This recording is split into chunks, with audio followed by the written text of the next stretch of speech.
송하진 도지사가 신년 기자회견에서 불을 붙인 행정구역 통합 논의가 도내 정치권으로 옮겨붙고 있습니다.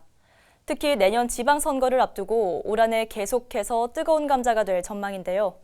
먼저 전주, 완주 통합 논의의 역사를 돌아보고 통합 논의가 재부상한 배경과 전망을 유철미 기자와 분석해보겠습니다. 전주, 완주 통합의 필요성을 처음으로 제기한 건 지난 1992년 전주시 의회였습니다. 당시 전주시의 직할시 승격에 관한 건의안을 논의하는 과정에서 완주군 삼내와 봉동을 편입해야 한다는 주장이 제기되면서부터입니다. 하지만 1998년 완주군 의회의 반대로 첫 번째 통합 논의는 무산됐습니다. 이후 잠잠하던 관련 논의를 2004년 전주시 의회가 다시 들고 나왔습니다. 당시 김진환 의원은 신행정수도 이전에 따른 전주시의 대책으로 완주와의 통합을 제안했고, 김완주 시장은 대단히 환영하고 전주시가 꼭 해야 할 일이라면서도 반대가 심해 추진에 한계가 있다고 말했습니다. 5년이 지난 2009년 8월 정부가 행정구역 개편을 추진하면서 통합 논의는 다시 탄력이 붙었습니다. 같은 해 11월 행안부가 주민 여론조사를 벌였는데 완주군의 반대 여론이 높아 통합 찬성론자들은 두 번째 고배를 마셔야 했습니다. 통합의 불씨는 3년 만인 2012년 다시 살아났습니다. 시장 시절부터 통합에 찬성했던 김완주 도지사의 중재로 당시 송하진 전주시장과 임정엽 완주군수가 공동 통합 건의문 제출에 합의하면서 논의는 급물살을 탔습니다. 제장 3명은 주민 신뢰를 바탕으로 통합을 적극 추진해서 양 지역의 통합이 꼭 성사될 수 있도록. 하지만 반대 목소리도 만만치 않았습니다. 완주 지역을 중심으로 반대 단체가 결성되기 시작했고, 이 과정에서 통합 공청회가 주민 반발로 무산되는 사태도 빚어졌습니다. 2009년 이후에 전혀 달라진 것이 없이 때가 되니까 또 우리 완주 군을 가지고 지사님을 비롯해서 시장님 이런 분들이 일방적으로 추진을 하고 있기 때문에, 특히 이 기간 완주 군민들은 통합 찬성과 반대로 나뉘어 극심한 갈등을 겪어야 했습니다. 2013년 6월 26일 완주 33개 투표소에서 일제히 전주 완주 통합 주민투표가 진행됐습니다. 전체 투표권자 69,381명 중 36,933명이 참여해 53.2%라는 높은 투표율을 기록했습니다. 최종 결과는 반대 55%대 찬성 44%. 세 번째 전주 완주 통합 논의는 그렇게 다시 실패로 돌아갔습니다. 네, 전주 완주 통합 논의의 역사를 살펴봤는데요. 그렇다면 왜 지금 이 시점에서 8년 만에 통합 논의가 다시 떠올랐는지, 그리고 앞으로의 전망을 유철미 기자와 분석해보겠습니다. 네, 유철미 기자. 네, 가장 통합에 근접했던 시기가 앞서 소개한 것처럼 2013년이었는데요.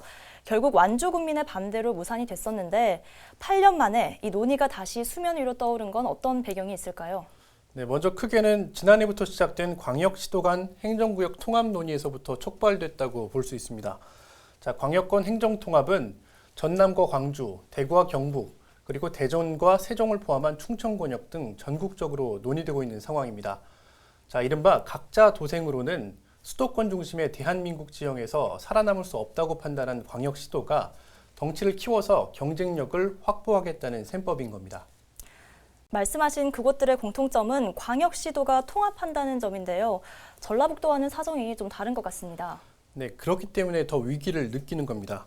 자, 전남과 광주가 또 충청 권역이 통합하게 되면 전라북도는 거대 시도 사이에 끼는 이른바 샌드위치 신세가 될 수 있다는 위기감이 높은 겁니다. 자, 이래서일까요? 올해 신년 기자회견에서 송하진 도지사는 이른바 전북형 메가시티를 제안하고 나섰습니다. 관련 발언 한번 들어보시죠. 대한민국의 인구의 50% 이상이 이미 집중되어 있는 지방 현실에서 우리도 보다 나은 생존을 위해서는 광역화 작업을 할 수밖에 없을 것이다. 네, 그렇다면 이제 논의를 전주, 완주 통합으로 좁혀보겠습니다. 그럼 통합의 주체인 전주시와 완주군의 입장은 어떤가요?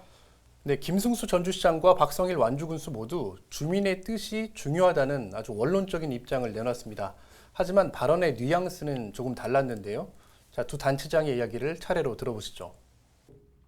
전주 완주 통합은 전주 완주 시민 군민에게 중요할 뿐만이 아니라 또 한 축으로 보면 전라북도에도 정말 중요한 일입니다. 국가 균형 발전 차원에서. 그래서 그 열망이 잘 진행될 수 있도록 전주시도 최선을 다하겠습니다. 통합 관련된 부분은 뭐 전체 큰 틀 속에서는 바람직하다 이렇게 많이 얘기를 합니다. 근데 이런 부분들은 결국 당사자는 우리 완주 군민의 뜻에 달려 있다고 생각합니다. 그런데 2013년 통합 논의와 8년이 지난 현재 2021년 통합 논의가 비슷한 점이 많다고요. 네, 일단 공교롭게도 지방선거를 앞두고 통합 논의가 재점화됐다는 점입니다. 자, 형식적으로는 지방선거 전 통합 논의를 마무리한 뒤 선거를 치르자는 건데요. 반면 정치권의 주도로 또 정치 일정에 맞춰서 통합을 논의하다 보면 그 순수성이 떨어질 수도 있다는 지적도 있습니다. 네, 결국 전주, 완주 통합의 키는 지난 2013년 사례에서도 봤듯이 완주 군민이 가지고 있는 것 같습니다. 완주 군민들의 우려를 불식시키지 않고는 이 통합이 어려울 것 같은데요. 네, 맞습니다. 자, 완주군은 전주와 통합될 경우 세금은 많아지는데 혜택은 줄고 또 전주 지역에 위치한 각종 혐오 시설들이 완주군 외곽 지역으로 이전할 수 있다는 등의 불안감이 높습니다. 자, 이 때문에 통합이 필요하다고 주장하는 찬성론자들은 정치권의 적극적인 역할은 물론이고 특히 완주 군민들이 통합으로 얻게 되는 각종 혜택은 최대화하고 또 불이익은 최소화하는 등의 정책을 명확히 제시해야 한다고 조언하고 있습니다.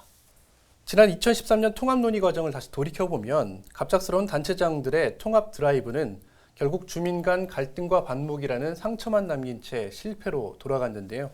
자, 본격적인 통합 논의에 앞서서 먼저 8년 전 사례를 끄집어내서 찬찬히 되짚어보는 것도 필요해 보입니다. 네, 유철미 기자 수고하셨습니다.